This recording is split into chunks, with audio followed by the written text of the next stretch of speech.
Hey everybody, I'm Zach. And I'm Jesse. And you're watching Tesla Time News. Episode 267. On Now You Know.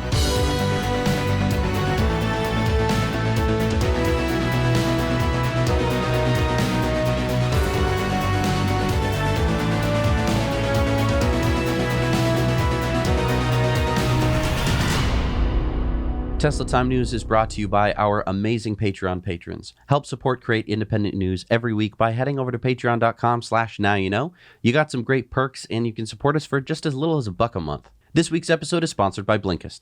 Yeah, we just listened to 15 secrets successful people know about time management, the productivity habits of 7 billionaires, 13 Olympic athletes, 29 straight-A students, and 239 entrepreneurs by Kevin Kruse. You need some good time management just to read that title.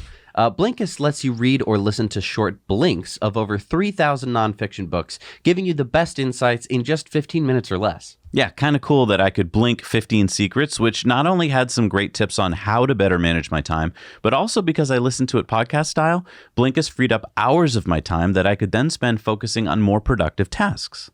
Blinks are really cool. You can either read them or listen to them in about 15 minutes. And because I get the concept so quickly, I can immediately start putting them into practice. Well, like, what do you mean? Well, like in one of the chapters, I learned about theming my days, and I could actually start planning that out on my calendar as I listened to the blink. Instead of with a regular book, I'd still be reading it, or worse, I'd usually read it at night. So I'd fall asleep and in the morning have forgotten most of what I read before I could put it into practice. But I like audiobooks too. Who doesn't? Blinkist offers full-length audiobooks too. Premium subscribers get special member pricing up to 65% off the regular retail price. And Blinkist has 14 million active users. Yeah, 14 million people get it.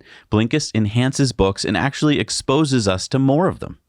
The first 100 people to use our link are going to get unlimited access for 1 week to try out Blinkist. You'll also get 25% off if you want to try the full membership.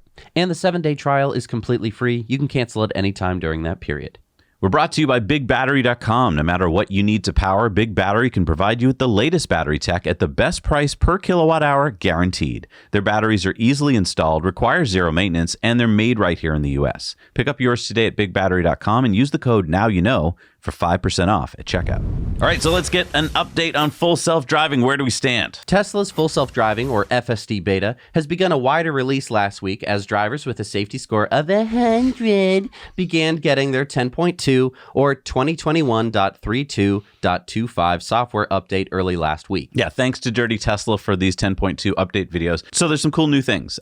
First of all, we found out that you cannot cover the cabin camera anymore. Yeah, Dirty Tesla found that you can't, put the car into full self-driving with the camera covered, and that it'll give you warnings if you do it after you've started driving. Yeah, and it was interesting that while he was driving, a new feature is that it'll warn drivers that aren't paying attention to the road. So like if you're looking at your phone, it now knows that. And another update is that windshield wipers now automatically wipe without the driver having to turn them on. And this makes sense. If you're going to have an autonomous car in the future, you don't need the driver to do that. And so while it's self-driving, it's the driver, so of course it gets control of the windshield wipers. It's not going to go, excuse me, I am the driver, but can you please hit that lever? I actually think this is a huge feature that we're not realizing yet, because if you're driving along, you have to choose all these things. Like, I know that you guys in California, you can hit auto, and maybe it does it. But here in New England, we have different rain than you have, and the cars here don't seem to get the rain. So you hit auto, and then it's like, wipe.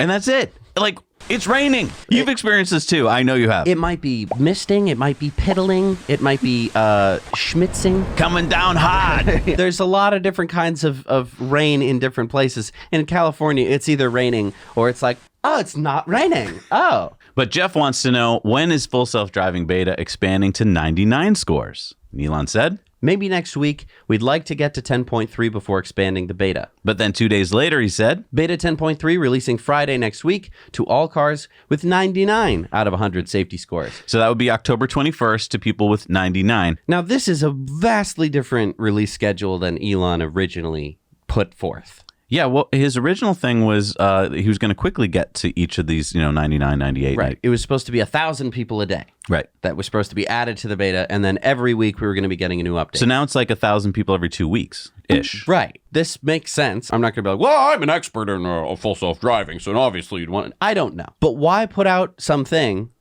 it was like a week ago, and now just be going back on it? Yeah, I don't get that either. I also don't get how these people got 100 because my wife and I have been driving so freaking safe. And I mean, occasionally we can pull out a 100, but for the most part, if you even have one person pull in front of you on the highway, ding, you're at 99. Ding, you're at 98. Right. I'm at 98 after driving as safely as I can for weeks.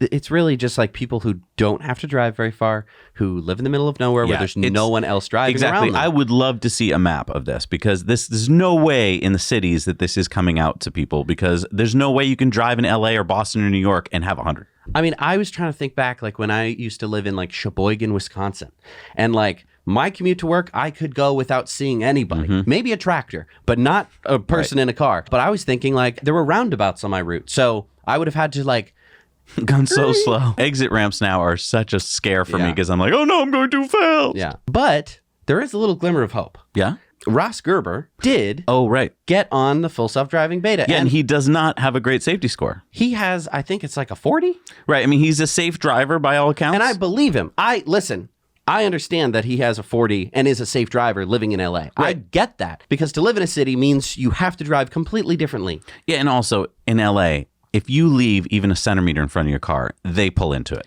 Like it's like lane change central in LA. Like it's not even like optional. It's not like, well, I'll just be in the center lane. It's like, I know now the center lane's going up and we're doing a backflip. Wow. I know he's getting a lot of hate because they let him in. The hate shouldn't be directed at Ross. The hate should be directed at Tesla because they set up a really dumb system and then he just pointed it out and he got, to cut in line. But like anyone who lives in a city should get a plus 20 or something on their score.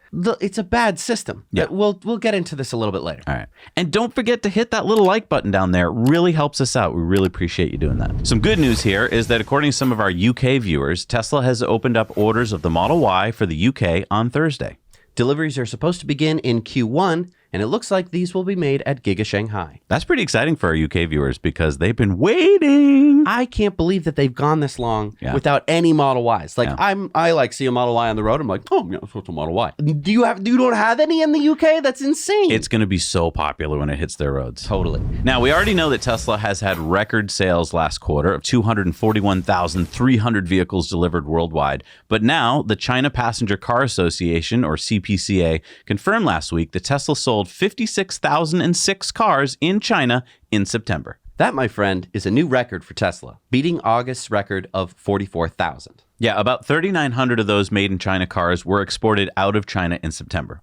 And this increase in Tesla sales took place while the broader auto market in China was down 17%. Wow. Now, because Tesla makes its export cars at Shanghai early in the quarter, that means that local sales of cars will be down again for October and November, most likely. So don't be surprised when those numbers come in and all of the Fudster media are like, oh, sales in China are down for Tesla. I wonder what's going on. It's because those cars are being shipped to other markets like Europe, Korea, Japan, and Australia. But hopefully we will see record China sales again in December. And I think that after Giga Berlin is up and running, we should see less of this lumpiness.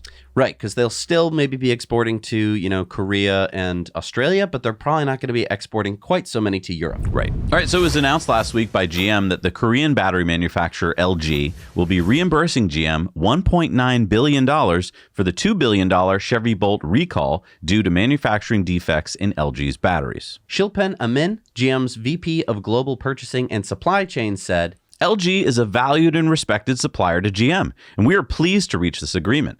Our engineering and manufacturing teams continue to collaborate to accelerate production of new battery modules, and we expect to begin repairing customer vehicles this month. Now, I think that LG had to do this, as GM is partnering with LG on their new Ultium battery platform. Yeah, I mean, GM sells a lot of cars, 6.8 million cars worldwide in 2020. So how would it look, not only to GM, but other auto manufacturers, if LG had been, known for these manufacturing defects, but then been like, it's not our fault. We're not taking responsibility for it. And I mean, LG did the exact same thing with Hyundai, where they shipped a bunch of batteries with defects, and then later on they reimbursed Hyundai to do those battery recalls and battery swaps. Here's the difference, though. I think Hyundai handled it a lot better. They did it a lot faster and a lot quieter, so it didn't become such a big deal. Here, GM dragged their feet. More and more car fires made more and more headlines, which meant that now Bolt owners are seen as driving very dangerous cars. If GM had handled it quickly and just said, we'll work out the money stuff later, but let's get these owners their cars back quickly, this could have been done with very little press. I mean, this reminds me of like Fight Club, like Tyler Durden. Don't talk about Fight Club. So it looks like the first refreshed Model X's have started being delivered. We get a view of a 6-seater being delivered last Saturday. Now, for those of you ordering new Model X's today, you can expect pretty long wait times. Tesla says the long range won't be delivered until September of 2022, and the Plaid is still saying July of 2022. So almost a year, you're going to have to wait for the Model X. I mean, I guess supply chain issues, but really? I mean, Tesla doesn't care about the Model X anymore. Yeah, but it's great for their profit line. And it's great for their brand, honestly. And it's an awesome car. It's really good for their brand. Like that is like every Model X they sell is like free advertising. Yeah. I don't get why it's taken so long. All I can think of is supply chain, but I really don't see why it would take a year. But I mean, I guess supply chain things are more messed up than I thought. Yeah. Now, are those new brakes on the Model X? That's what a lot of people are commenting on. I don't know if that just means they painted them a different color. I don't know. And in other ordering news, it seems that wood trims have stopped being offered for the Model S Plaid. Not sure if this is temporary due to supply chain problems or if it's like a permanent thing where they're like, no more wood for you. Man, because I was going to order a Plaid the other day. And it's just the wood that's been holding you up. Huh? Absolutely. Hey, and if you want to share this news story with your friends, head on over to the Now You Know Clips channel. That's a channel we set up where we put all these news stories in little bite-sized shareable clips so you can share them with your friends and not have to share the entire hour-long show. Sawyer Merritt tweeted out last week. Breaking! Tesla semi-megacharger is currently being installed at Giga Nevada. Wait, so Tesla's installing megachargers? Does this mean that the Tesla semi-truck is coming soon? Well, Sawyer went on to say, it's my understanding that these are being built for Tesla Semi's test vehicles for trips between Fremont and Giga Nevada. While this is a sign of progress, it shouldn't be interpreted as production being very close. Model Y and Cyber are the focus, Semi and Roadster after that. So keep in mind that Tesla completed its drive axle production line earlier this summer and has been working on its low volume assembly lines. And I think that's because they could probably mass produce these trucks if they wanted to pretty soon, but they're held up by batteries. Right. These trucks are pretty battery hungry. And so for like every semi you could probably make like 10 Model Ys or Model 3s. I do think this is actually kind of a good thing, as much as I want our truck. Yeah, I mean, we are high on the list for the Tesla semi-truck, and I cannot wait. I mean, I've been having dreams of all the things we're going to put into the trailer back there. Right. Mobile TTN Studio. Oh, absolutely. But I'm kind of glad that they're going to take their time in coming out with this product, because the one thing that I think truckers would not be able to really handle is like the early VINs of the Tesla Semi. Like if they came out with the Semi and there were like little problems. Oh, I see. Truck drivers, they're not like, oh, it's fine. I'll just bring it into the service center. No, they gotta work. Yep. And I think it's the 4680s that's holding them up. I think this is one of the vehicles you're going to want to put those 4680s in, because you're going to want to be able to charge this as fast as humanly possible, and you're going to want it to be as light as humanly possible. So that's also my guess, but who knows? I'm just excited that they actually have Megachargers. I know, right? So we reported last week about how Elon announced that Tesla is moving out of California. Yeah, Tesla will be setting up its headquarters in Austin, Texas, but Elon did say that they won't be leaving California either. And now we have some news that shows that they are actually expanding office space in Palo Alto, California, where they're currently headquartered. Yeah, according to the Registry SF, Tesla has just signed a 10-year lease on a 325,000 square foot or 30,000 square meter office space in the Stanford Research Park that is part of what used to be Hewlett-Packard's global headquarters. Yeah, Tesla is taking over half of that campus. This is just a few minutes away from Tesla's current HQ site in Palo Alto. So when Elon said, we are continuing to expand our presence in California, we are not leaving California, but we are hitting the sides of the bowl, he meant it. And I think this is great. It's not like they're like, goodbye, California, we're out of here. It's not true. They're basically opening like a second headquarters in Texas. That means that they're not going to lose those engineers. That's what I was worried about. If they were moving to Texas and a bunch of their engineers like, I'm not going to Texas, they would lose them. But now it's like, oh yeah, we got more space for you in Palo Alto. So like you get the best of both worlds. So Tesla has changed the reservation page of the Cybertruck page on their website, removing all mention of different configurations, including single, dual, or tri-motor models. It also doesn't have any option to lock in full self-driving. Oh no. What? Our reservations. What? What do you mean our reservations? I mean, they're changing how they're doing it. We're going to lose our place in line, or we're going to lose full self-driving locked in. Okay, whoa. Calm down. I checked, and the reservations we made are still there with full self-driving and the configurations locked in. Oh, thank goodness. I was really worried there. Okay, well, just think about it. We know that Tesla has well over 1 million reservations for Cybertruck, right? That means that even if they ramped up production as fast as Model Y, which isn't realistic since it's also being made at Shanghai, they would only make it through like a third of the reservations in about 2 years. So think about it. Why allow people to pick reservations of the Cybertruck that may not exist in 3 to 5 years? And also, why allow them to lock in full self-driving, which might be worth significantly more in 3 to 5 years? So you think that there's going to be different configurations of the Cybertruck in the future? I think so. I mean, right now, this is like their kind of shot in the dark of what they're going to offer. But I mean, think about all the cool options that probably lie ahead for Cybertruck that we don't even know about yet. So for them to be like, this is what it's going to be for the rest of time, doesn't make any sense. It'll just kind of anger people. So now just take out all those options. When they finally get to your truck, there'll be new options to choose from. So in like 2028, when they're like, Sproing, Zach, it is time to pick out your car. Sproing, Tesla. Thank you for calling. Would you like the flying model or the submersible? Could I have both? Of course. That will cost $48 trillion. Why are we hitting our foreheads? 2028, the Neuralink button. The forehead, the eye head. No, but really, I mean, yeah, there's going to be lots of cool options, I think, available for Cybertruck that haven't played out yet. I hope it's not 2028, though, when we're getting these calls. Well, I mean, we won't get the calls. No. Of course, what number are you in? I think we're number 20. So hopefully 2023 is when we get them. I hope so. Holding out hope. But hey, obviously there's way more to talk about the Cybertruck, and that's where the Cybertruck Owners Club comes in. Yeah, Tesla Time News is sponsored by Cybertruck Owners Club. There you'll find a crowdsourced reservation tracker that you can update and find your place in line. That's how we did it. Check out their website for Cybertruck news, discussions, and community for Cybertruck enthusiasts and future owners. So we covered this extensively on last week's In Depth, which you can watch by clicking here or in the link in our show notes below. But we think it's big news. Yeah, California is banning the sale of all new small off-road engines, or SOARs, by 2024. So that's not only gas-powered lawn equipment like leaf blowers and lawnmowers, but also small gas-powered generators. Bill AB 1346 was signed into law by Governor Gavin Newsom on October 9th, and I urge you to go check out our In-Depth about it because I really liked that episode. I thought that was one of our better episodes. Yeah. Not a lot of people watched it, mostly because we chose a goofy thumbnail. But usually when we choose a goofy thumbnail, it's a really good episode. After announcing the start of production late last month with deliveries to begin at the end of October, Lucid Motors has released details about their new DreamDrive system. Let's take a look at their video. Ooh, what do we... Oh, okay. Wait a minute. So basically, 2016 level of autopilot and auto park with no automatic lane changes yet and promises of future autonomy with over-the-air updates. That's kind of what I'm reading here. Oh, but didn't you enjoy that slick marketing video, Zach? Not really, since they weren't really saying anything, especially anything new. I mean, this is all stuff that Sparky had back in 2016. Actually, Sparky had more. But they'll be rolling out new features as time goes on.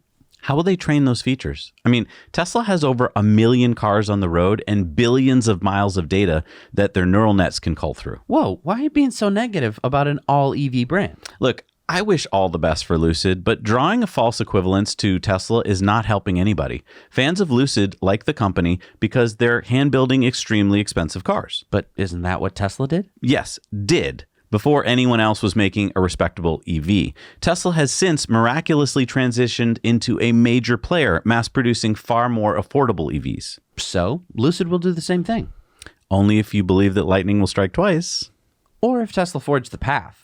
Yeah, I mean, look, again, I love it that this company's only making electric cars, but Peter Rawlinson, their CEO, he used to work for Tesla and he worked on the Model S extensively. And I think that this is what he's got stuck in his brain. Look, the Lucid Air is basically the Model S from years ago. It's like a Model S if you went, hey, I want the Model S, but money is no object and production is also no object. Right. You're like, I don't care how many of these we make. We can make 200 of these in a year and I'd be happy. And I don't care how much they cost. I just wanted to beat a Model S on some specs. Right.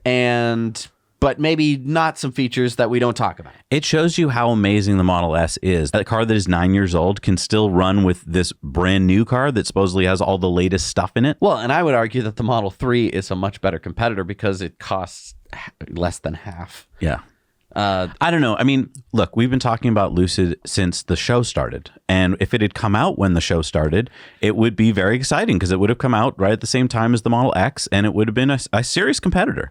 I just think that it took them way too long. This would be like Usain Bolt. You're like, oh my gosh, Usain Bolt. And like the gun goes off and he's sitting there and you're like, bud, go, dude. It's 100 meters. Go. And Tesla's like way down the line. And maybe they weren't, the fastest guy, but they started running when the gun went off. And this goes back to what Elon's been saying, which is it's one thing to make a prototype. It's another thing to mass produce a car. They're having the same problems that every EV manufacturer is having, which is it's not easy to mass produce. Right. And one of the reasons that it's going to be hard to mass produce this car is because you need batteries. So speaking of batteries, JB Straubel recently appeared on Jason Calacanis' YouTube channel This Week in Startups to discuss everything from the beginning of Tesla to JB's latest endeavors with battery recycling company Redwood Materials. We'll put this in the link below where you can watch the whole thing, but a few interesting points from the interview when it comes to battery recycling. Number one is JB Straubel said that if you can localize the battery recycling and manufacturing, you can vastly reduce the payback period on CO2 emissions, possibly reducing the number of miles driven by half down to a few thousand miles. Wait, so put where you get the materials close to where you're making it? So you're going to have to build a factory next to every mine? Well, this is the interesting thing.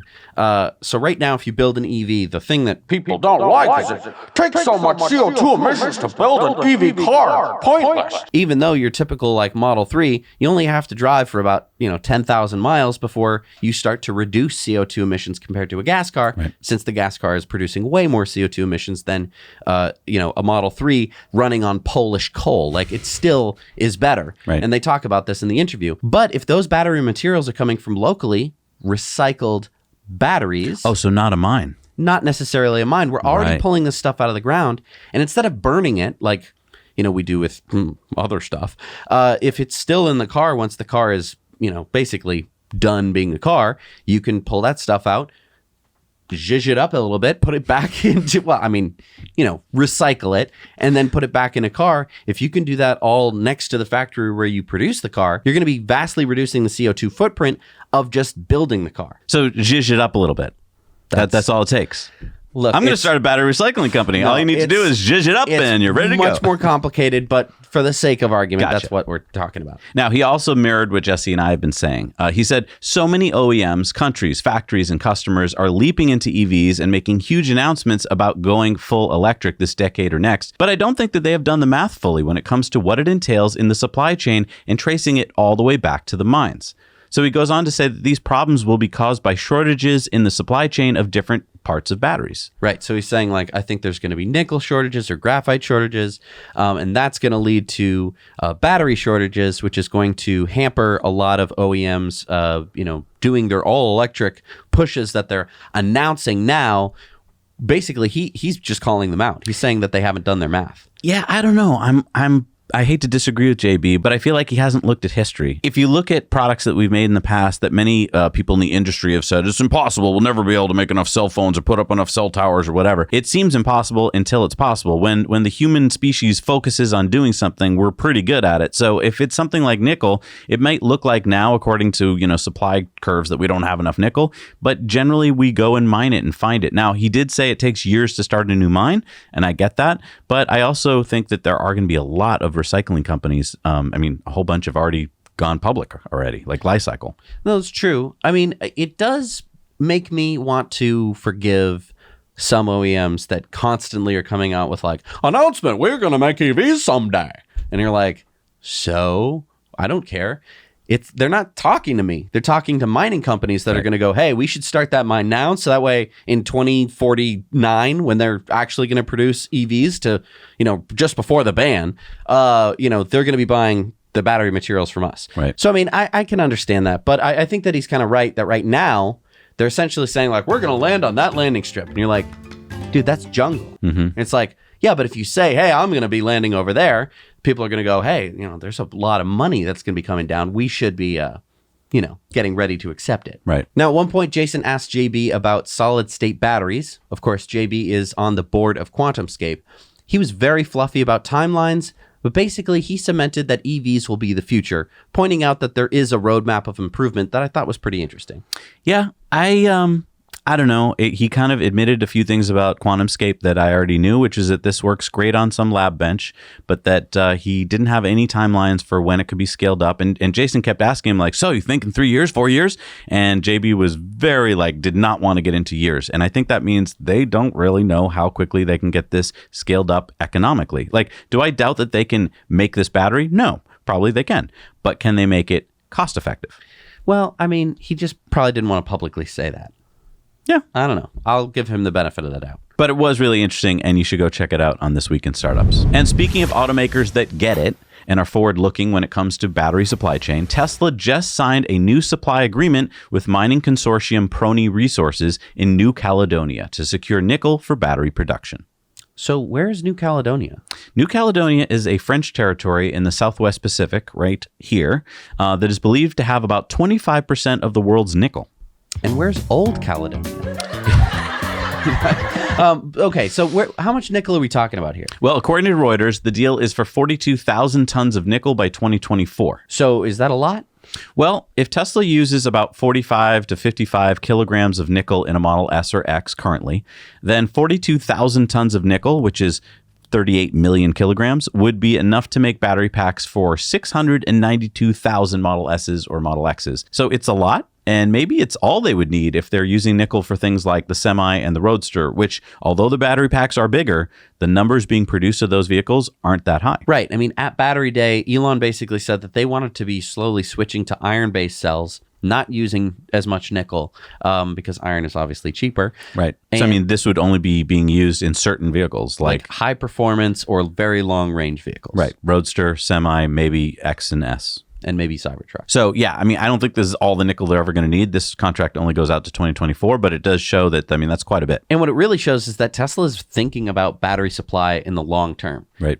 Exactly what JB was talking about here, where they're actually going back to the mines and getting that stuff. And also one of Elon's other companies, SpaceX, needs a lot of nickel because you need nickel to make stainless steel, which is what you use to make starships. So a while ago, the story broke that Tesla has been requiring an NDA to be part of the FSD Early Access Beta program. People quickly tweeted at Elon asking why this was, and he disagreed with the practice and implied that the NDA should be used as toilet paper.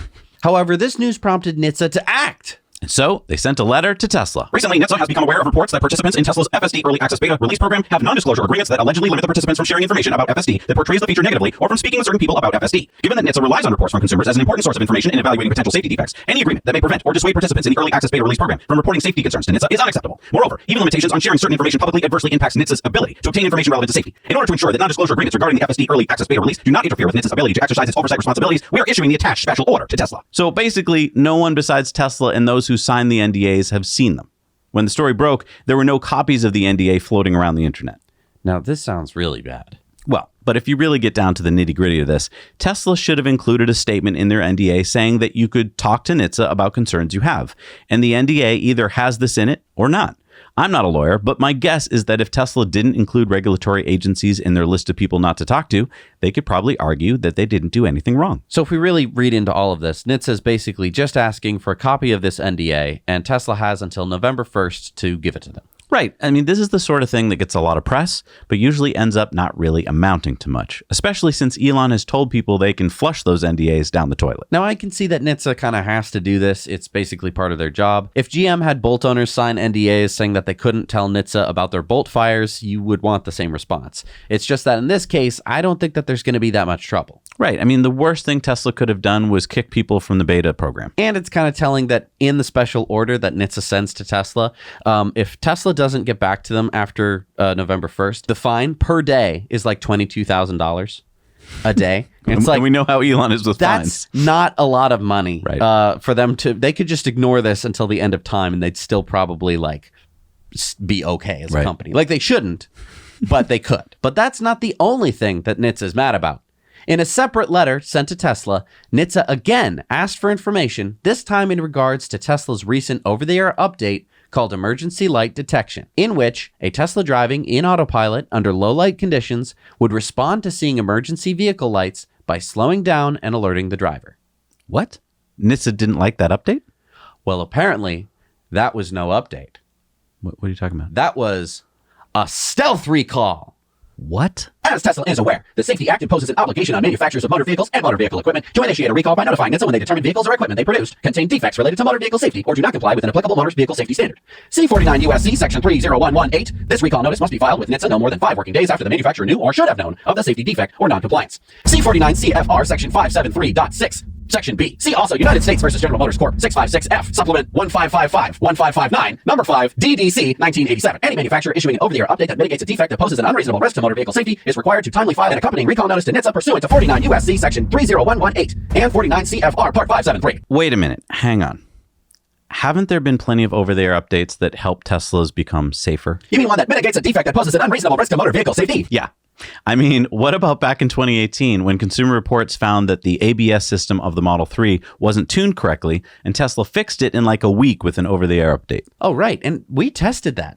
And yeah, Tesla reduced the braking distance by like 20 feet for a 60-0 stop. So was that a stealth recall? Because what I don't get is how an over-the-air update can be called a recall. Normally, a recall involves recalling your car back to the dealership for maintenance. So I did a bit of digging. Okay. I went to NHTSA's website, and across all of Tesla's 76 model years and different types and configurations, there have been a grand total of 109 recalls according to NHTSA. Okay.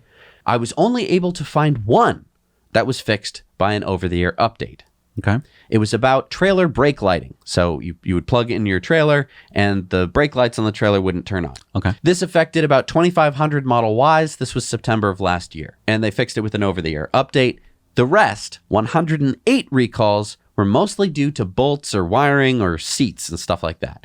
All things where you'd have to bring the car back to Tesla. Okay, so it's really uncommon for Tesla to fix things with an over-the-air update. I mean, this is all because NHTSA has had an open investigation about this issue, and Tesla effectively sidestepped them with their update. But even still, the only defect in these accidents were the drivers who weren't paying attention to the road. And I also just want to point out that this feature that Tesla rolled out is a feature that is in no other autonomous driving system. So ProPilot, whatever the hell everyone else calls their stupid systems, they all don't have it. So I think that if this is a recall, if NHTSA wants to get really tough, I think that other OEMs should also be recalled for not having this thing that mitigates a safety defect. Good point.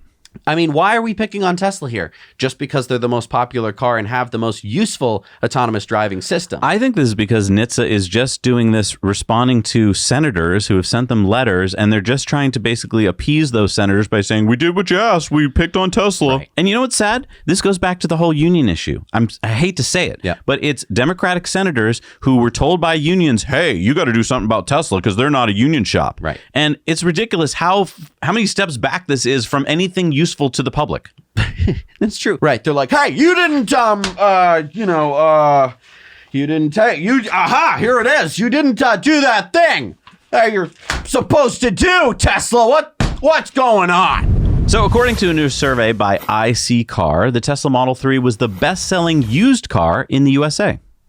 Okay, what do you mean by best-selling used car? Well, the metric that IC Cars uses is average days to sell. Oh, I see. So the longer the car stays on the market, the less demand there is for it. Yeah, so here's their top 10 list right here. Check this out. Number 1, Tesla Model 3 only took 16 days to sell on average. Wait a minute. It says the average used price for a Model 3 is $47,453. But can't you buy a new one for $42,000? Yeah. I mean, this top one here would have sold for $58,400, and here it is selling used for $60,700? Yeah. I mean, Tesla's retain their value, huh?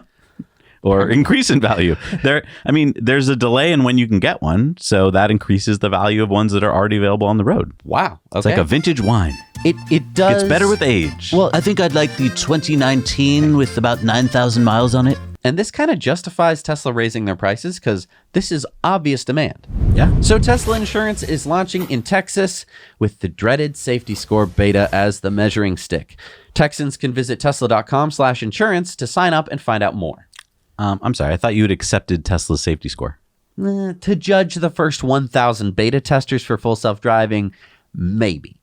As for insurance goes, I am not impressed. But this is very similar to how other insurance companies adjust rates. I mean, which is why I'm not impressed. I know that Tesla says that they're going to be improving these metrics, but I think this is a horrible starting point, especially when they have access to so much other data that they can look at in context.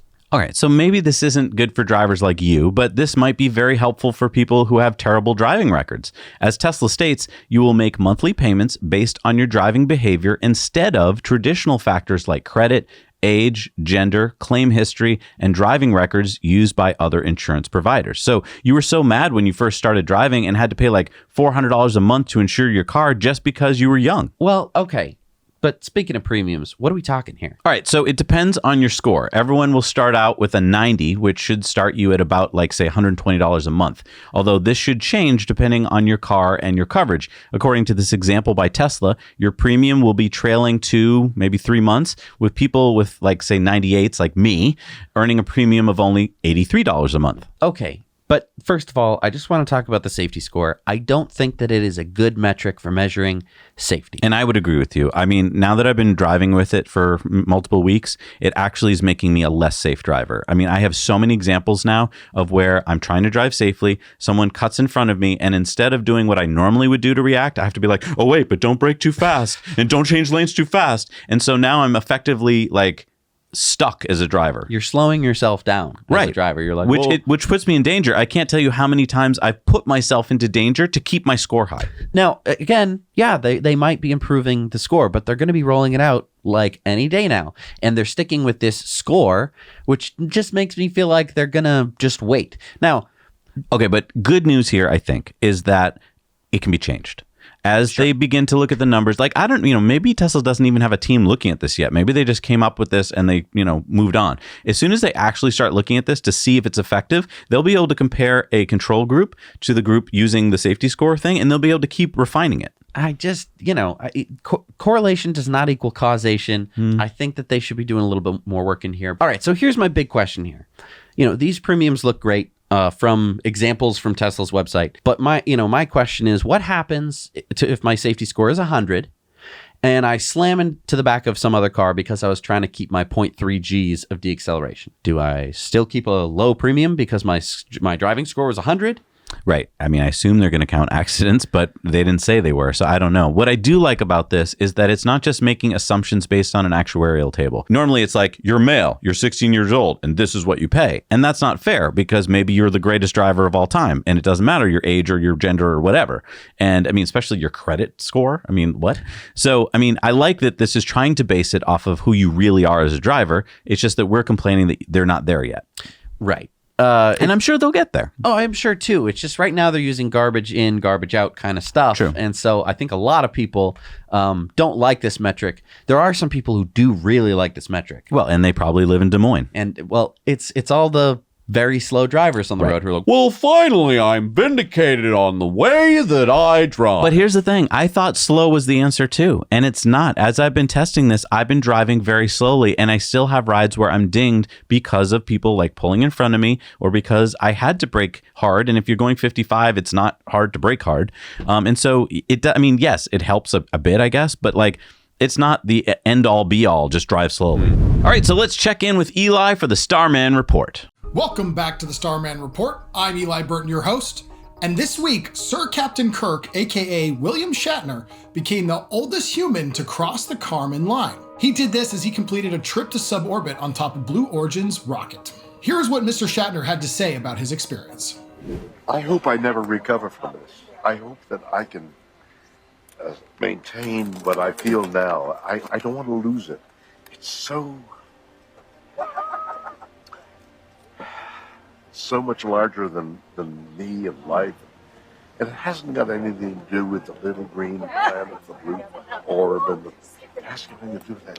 It has to do with the enormity and the quickness and the suddenness of life and death. And oh my God, it's something deep. Seeing his reaction, it's clear that it touched him deeply, as it will so many more as commercial spaceflight advances. Over at SpaceX, NASA astronauts are in final training for flight on the Crew Dragon capsule. This week, SpaceX performed suit leak checks and moved the spacecraft seats into launch position. They conduct this test in order to familiarize astronauts with the spacecraft and the hardware that they will be required to operate in orbit. The 4 astronauts that are a member of Crew 3 are set to lift off from Cape Canaveral on October 30th, headed for their final destination, the International Space Station. In other news, Elon Musk on Twitter confirmed that SpaceX is in talks to provide Starlink internet for the airlines. And if you want your favorite airline to have half a gigabit of internet, please let them know. I've been on a lot of planes in the last few years. Some of them have decent internet speeds, but many still don't. So Starlink services are going to be a great addition to help connect passengers in the sky. Thank you so much for watching this segment of the Starman Report, and I look forward to having you back for more of the most exciting news in space. Thanks, Eli. That was so moving to hear Captain Kirk being so moved by his spaceflight. I know, right? And head on over to starmannft.com, where they have an NFT project. Non-fungible tokens for Starman. Check it out. All right, it's time for Into the Future. And right here in our home state of Massachusetts, one of our state's power utility companies, National Grid, which we like to make fun of a lot, has teamed up with Thomas Built Buses and Proterra to prove that vehicle-to-grid actually works. Yeah, they took a safety liner C2 Julie school bus made by Thomas Built. Then Proterra provided the electric powertrain and bidirectional charging system, and they tested it over 50 hours this summer in Beverly, Massachusetts, making this one of the first times that a school bus has powered the grid. And before you say, well, this was just a one-time thing. Nope. They were able to power 3 megawatt hours to the grid at 30 events this summer. Beverly Mayor Mike Cahill said Beverly is proud to lead in electrifying our school bus fleet and to be at the forefront nationally to successfully discharge battery-stored electricity back to the grid. We look forward to taking full advantage of the economic, environmental, and operational benefits that V2G technology offers. By the way, this electric school bus can carry 81 passengers, has 226 kilowatt hours of battery, and has a range of 138 miles. And I want to discuss one of the benefits here that I think many people overlook. If you're on a school committee, or you're the superintendent of schools in a town, or you just work for a town, and you're like, how can we save some money in the future? Well, we've talked about this before. Take a look at the backside of some of your buildings, like your high school. And there you're probably going to see this big, ugly box, which is your diesel generator. And you have to have that in case there's power outage. And you have to maintain that. And then when that breaks, you have to buy a new one. And if you're building a new building, you have to buy one of those. Whereas if you switch to vehicle to grid, you don't need that anymore. And that's a huge savings. Exactly. The buses could power the building in the case of a power outage. And instead of the diesel generator being stuck at the school, meaning that if there's some emergency, everyone has to go to the school. Yep. Okay, well, what if the meteor hits your school? Right. Then all of a sudden, oh no, I guess we're going to go to Todd's house. Exactly. You can have this backup all over your town. Exactly. You could do Todd's house. So you just plug it in. Okay, quick, go to the box. We'll plug in the buses. Now the house has power. Because here's the thing. School buses are only valuable while they're moving children. But now school buses are also valuable because they're mobile batteries. Exactly. All right, it's time for Going Green. Brought to you by EcoWare. Yeah, we've got new designs uploaded every week. Go check out these cool new designs. Don't forget, we carbon offset the manufacture, the shipping, and the life cycle of your purchase, and we plant 10 trees for every order. And if you're part of the Arkansas or San Joaquin Valley Tesla Owners Club, join your clubs there, and you'll be able to get your club's merch on EcoWare using your club's secret code. There's a secret code. All right, so Penske Truck Leasing, which is a giant in the truck leasing industry, has just received its first 5 electric trucks from Navistar. These are Navistar's International EMW Series, medium-duty, all-electric trucks. And these are the first U.S. delivery of this truck. Now, Penske has 350,000 trucks in their fleet, so this isn't a big deal in that regard. But Penske will be testing these new electric trucks in real-world conditions to evaluate how they do. So it is an important step. So what are the stats for this electric model? So a 210 kilowatt hour battery pack. So that's pretty big, right? That's 2 Model S's right there. 135 miles of range, 3 levels of regen braking, and up to 125 kilowatts of DC fast charging. So not bad specs. If you see any of these on the road or get a chance to drive them, please let us know. Write us at hello@nowyouknowchannel.com. All right, it's time for sunspots. I love the sun. It makes life on our planet possible. Yeah, it makes solar panels possible too. But with humans producing more and more greenhouse gases, the sun is warming up our atmosphere hotter and hotter. Now, if more people understood the relationship between burning fossil fuels and warming up our planet, we could accelerate the transition to sustainable energy. That's hard to do, though. It's hard to take all the science of what's happening to our planet and make it understandable, digestible. And that's why I love what the National Oceanic and Atmospheric Administration, or NOAA, just did with their newly redesigned website. Check this out. All this easy-to-understand information is displayed in one place. Take, for instance, their global climate dashboard and look at, let's say, ocean heat compared to average. Easy to see on this chart from 1960 to 2020 that, wow, our oceans are warming up. yeah, and if you want to dive deeper, no pun intended, you can get right to more information. There's so much great up-to-date info all in one place. And I feel like this is something that should be shared in schools and should be shared also around the dinner table. It's like, this is happening to our planet. The data is irrefutable. And here you have all the data you need, up-to-date information from a government source. Like, you can trust this data in one place, and it's all easy to read. It's not like you have to dig through scientific reports. Like, you can read it quickly if you want to, or you can dive in deeper. I just think they did a great job. So yeah, send this to your friends, send this to people, and just have a conversation about it. That's all you got to do to really make a big difference. And just keep pushing. Don't be like, okay, I'll shut up, I'll stop talking about it. Because that's how we lose. And I don't mean we as in like us versus them. I mean everyone. Right. And if you want to do something about it, think about getting solar on your house. And if you have questions, contact our friends at Energy Pal. They are the energy experts. They can tell you all about solar panels and batteries, and they know all the up-to-minute changes in tax codes and all that stuff, so they can help you go solar for less. Go check out their link in the show notes below and let them know that Zach and Jesse sent you. All right, it's time for our video contributor stories, and don't forget, we need your stories. So send them on into hello@nowyouknowchannel.com. Make them 2 minutes or less. Shoot them in landscape so Jesse doesn't get mad. Don't include any music, and make sure the audio is nice and clean. All right, so what do we got this week? We've got our good friend Brian's Supercharger Roundup. Hi, Zach and Jesse. Brian Reeby coming to you from Minneapolis, Minnesota. I've just spent the weekend doing a Minnesota Supercharger Roundup, where I traveled around the state from the southern metro down across the interstates to make a big loop, meeting other Tesla drivers and enthusiasts along the way. Usually we'd end up talking longer than we needed to charge and had to remind ourselves to get on our way. But it's a great community, so glad to be a part of it. Great to get out and explore some new superchargers and highlight that Tesla's supercharger network and the infrastructure they're putting in really makes it easy and convenient to travel fast around the state. Part of the inspiration for this trip was Zach and Jesse's 2016 trip in their Model X, where they drove across the country and back, trusting that Sparky would figure it out, and that the network would be there and be reliable. And it's far easier today in 2021 than it was back then. Trips like that inspired me to get out and explore in my Tesla, and I hope trips like this inspire you to get out and explore in yours. And I would really encourage your viewers, especially in the Midwest states or more rural areas of the world, to take a look at the supercharger network around you and see if you can showcase that to your friends and family of how easy it is to do big, exciting trips like this.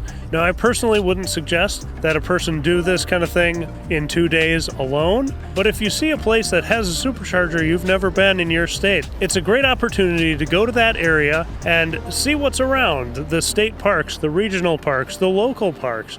There's a lot of interesting things you'll discover on the way to superchargers or in different small towns. You never know what the history is there. So with that, I want to wish you all happy exploring, and now you know.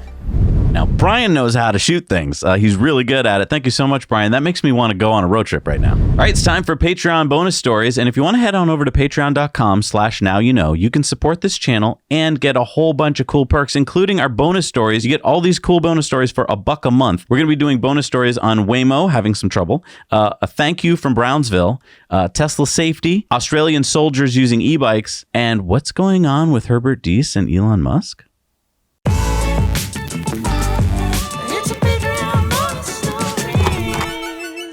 All right, we're back from the Patreon bonus stories. That was a lot of fun. It's time for the shout outs. These are people that make this show possible. Who do we have this week, Jess? David Stanford, Greg Chapman, Stacy Cook, Chris Kimber, Lex Jim, Dwayne Davis, Brian Peterson, Marcus G. Tomberlin, Jeremy, Dave Price, James Patrick Brennan II, Rohan Johns, David Eisenhower, David Bass, Carl Frederick Churenson, Wade Brunchin, Ricky Thor, Douglas Harper, Gibson Bathrick, Pete Marshall, Adrian Augustine Alexander, Graham O'Connell, Suresh and Nilam Gajwani.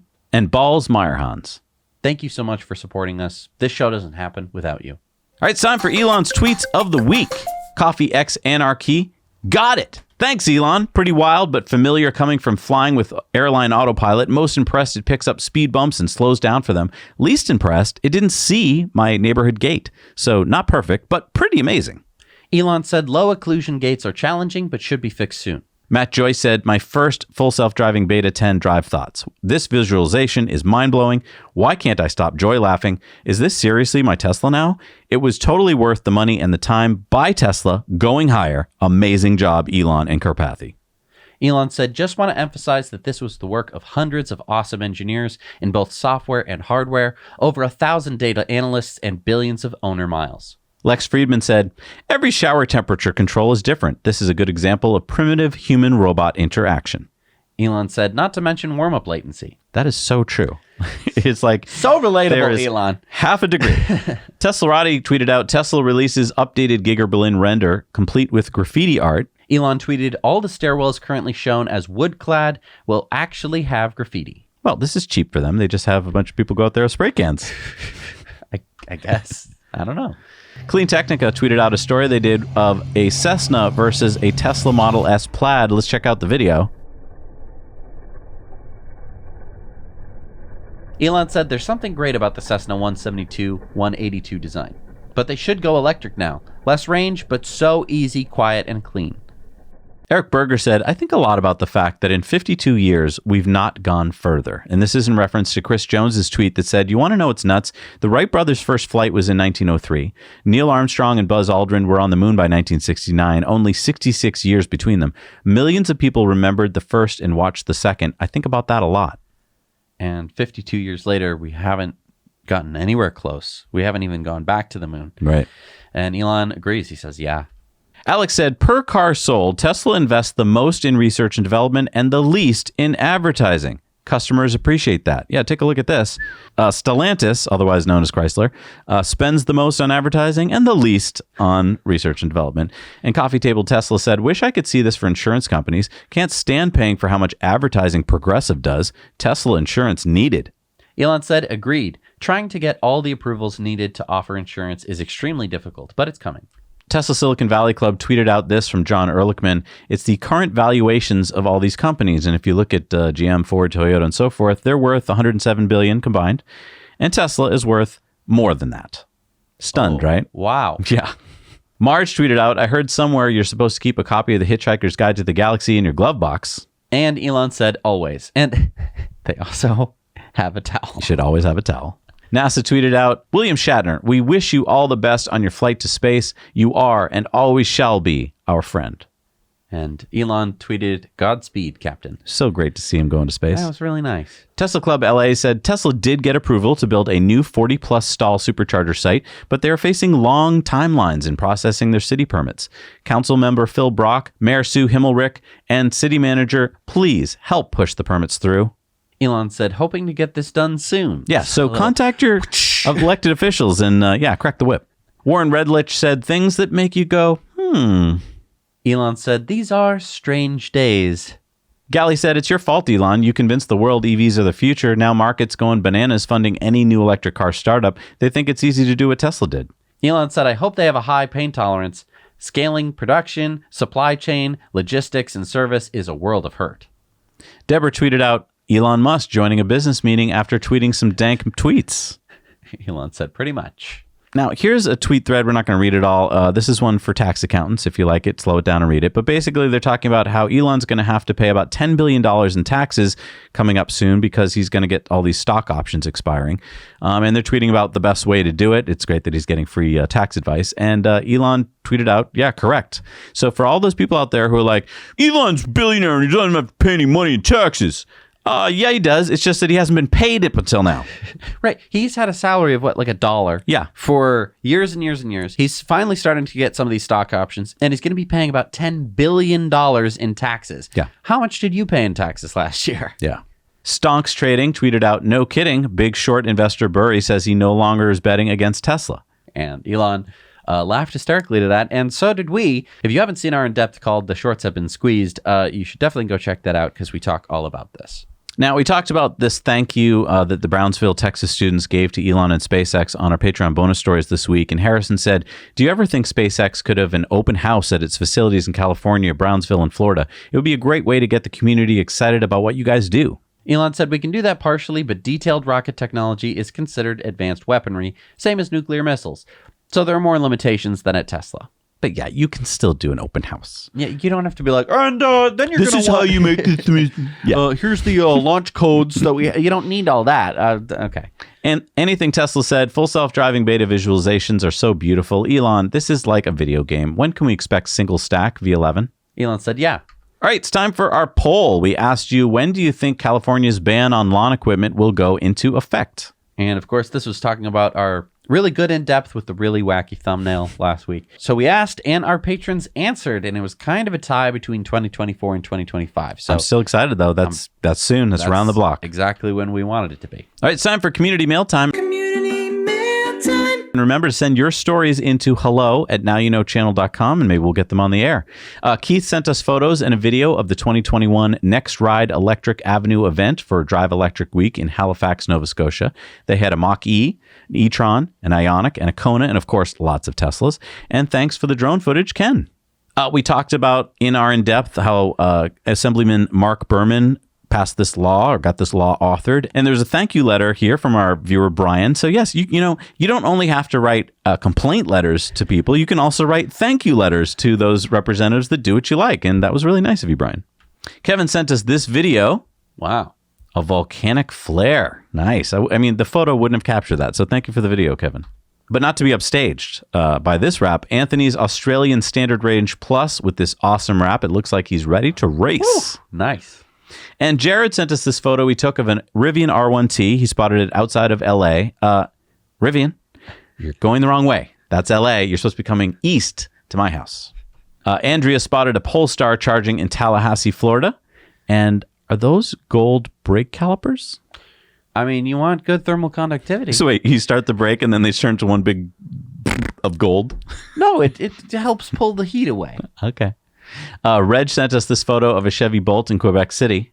Take a look at the license plate. And Mike sent us this photo of some Lordstown trucks on the back of a flatbed in Chandler, Arizona. So Lordstown actually has some trucks. Maybe. Okay. Eric sent us these photos of Revels Model Ys in New York City near 33rd and 9th. I like to say street names in New York. It just makes you sound like you're, Like you're in I'm heading out to 33rd and 9th. I'm headed out to 33rd and 9th. New York. You see that blue Revel? Yeah, now I do feel like in New York. There you go. All right, it's time for Supercharger reviews. And Scott sent us these photos of a Tesla Supercharger going up in Alaska. This would be the first Supercharger in Alaska. This is at Whistle Hill in Soldotna, which had the first Tesla destination charger. Now it's going to have the first Supercharger. Also, they had the first coffee shop in a train car. So when it goes online, get out there, be the first to review it. Let's go to our Supercharger reviews this week. Let's see what we got. Zach and Jesse, this is Dima reporting for you from Dacheng. This is city in Yunnan province, extremely close to Tibet. And what we have here, 2 Tesla Superchargers. It might look like this is not enough, but this location is so far away from major cities that not many, I suspect, that not many Tesla owners actually get here.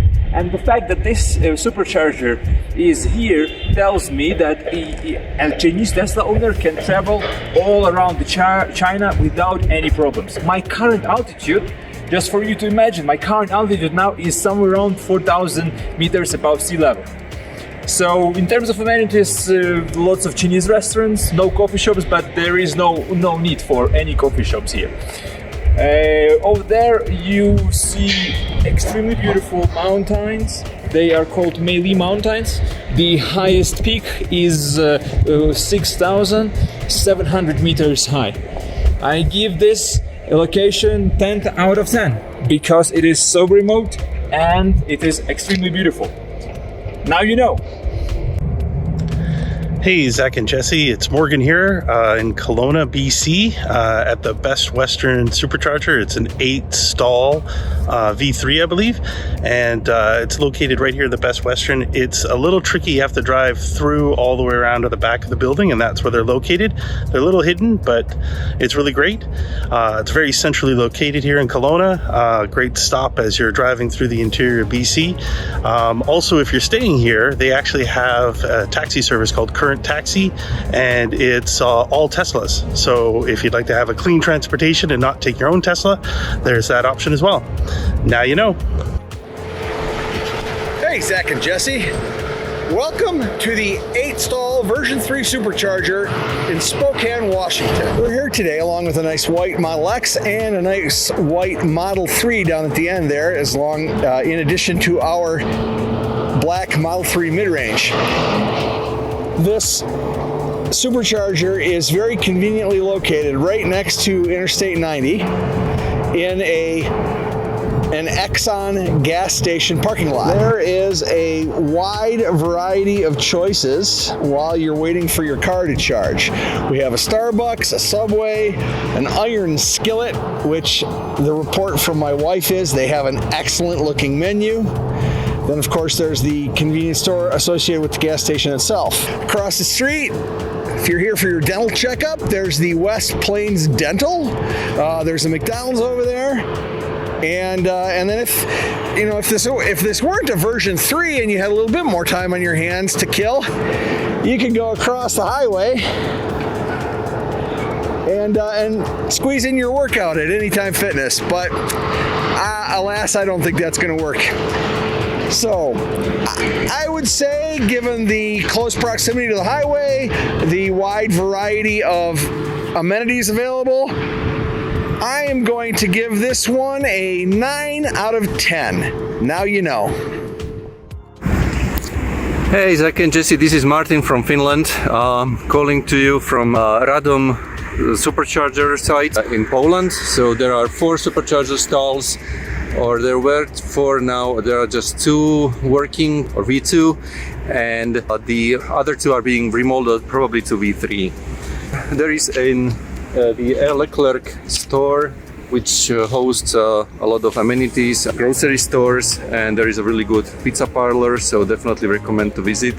I'll give the Supercharger location like a 1,000,000 out of 10, because the thing is that when you're driving from Slovakia to Finland or back, there is basically just one Supercharger location spanning over a 1,500 kilometer stretch of the road. So Tesla, please, if you're there, we need Supercharger network in Baltics.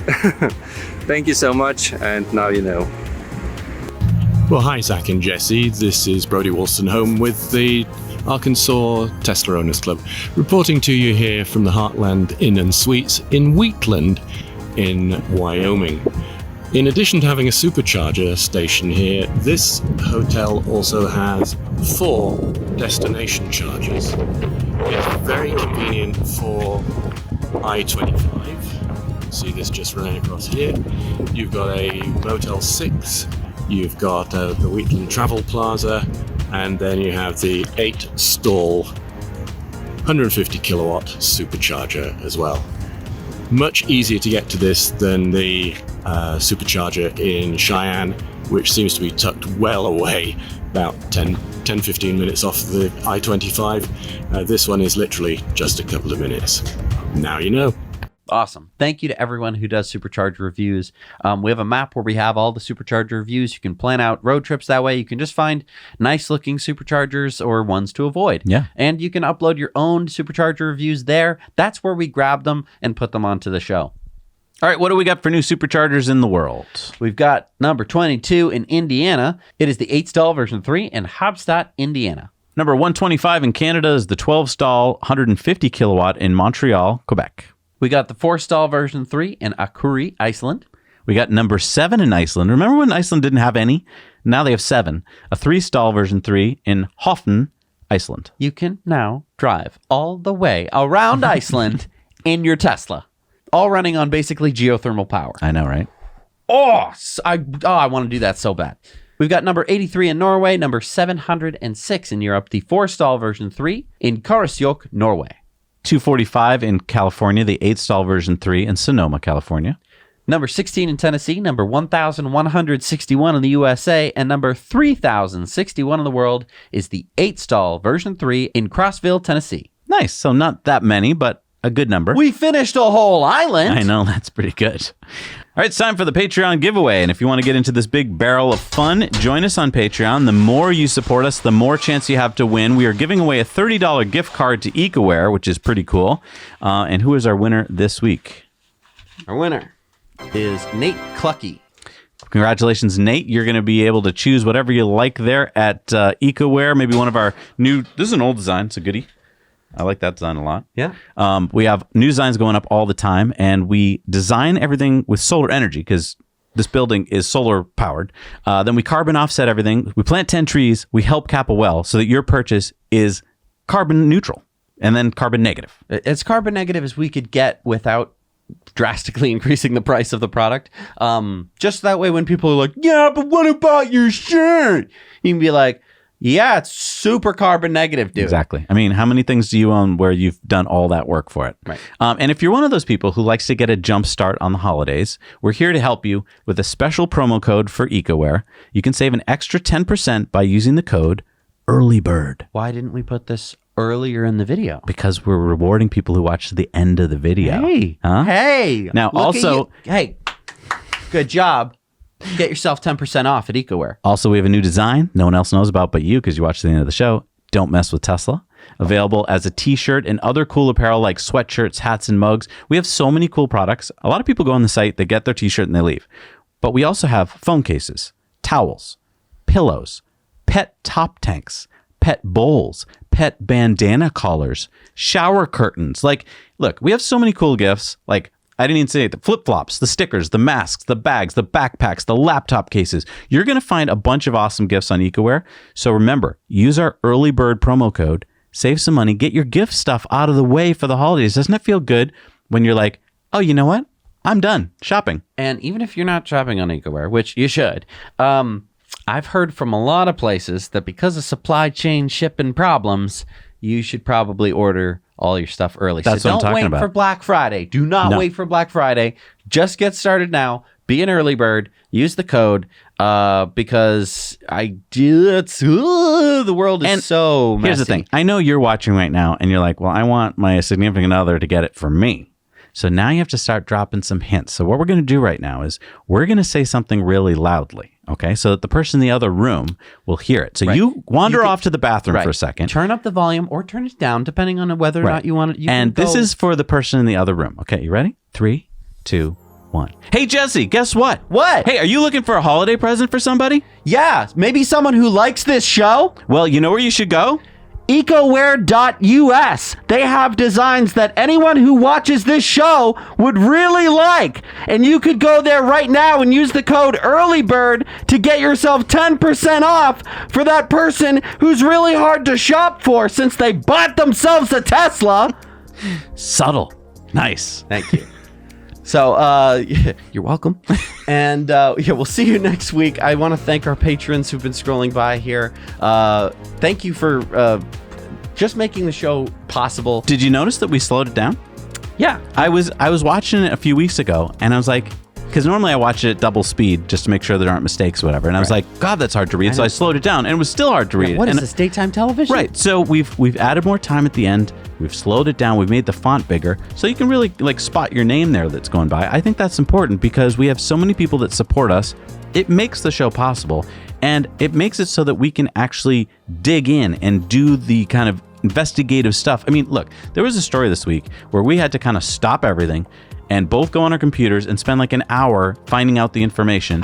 Do you know how long it took me to, first of all, figure out NHTSA's website, which is not intuitive, then have to basically open up 109 tabs on my computer. My computer just, I was cooking on my computer because it was just like 109 Chrome tabs is not I was wondering what that was. Then I had to go through every single variant of Tesla, and just be like, is this related to? No over-the-air update. Is this related to? No, not over-the-air update. You found out the only over-the-air update that counted as a recall. I think, I don't know if anyone else knew that. Nobody, you check any other news source you want. They didn't do that work. So basically, when you go to trivia night, you're going to have a piece of trivia that no one else knows.